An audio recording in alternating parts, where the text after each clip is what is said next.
ايه الامراض اللي حضرتك شايف ان هي بقى سببها الاول والاخير نفسي يعني بحت؟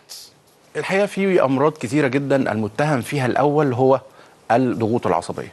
زي امراض القلب زي ما حضرتك قلت، الامراض المناعيه بكل انواعها، الروماتويد، ذئبه حمراء، بالنسبه للمفاصل واماكن اخرى كتير في الجسم امراض مناعيه زي تقرحات القولون او القولون التقرحي، وكمان الاب تو الحالات الكانسر.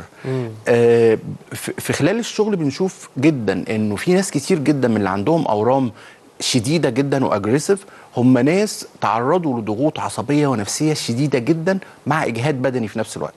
وفي نفس الوقت البروجنوزس او تحسن هؤلاء المرضى بتوع الاورام بيفرق جدا، بيبقى مجموعه من العيانين عندهم تقريبا مشكله قريبه من بعضها وبيتلقوا تقريبا نفس العلاج بنفس الفريق. وكل ما كان الشخص ما زال عليه ضغوط عصبيه بيبقى البروجنوز بتاعه اقل والتحسن قليل.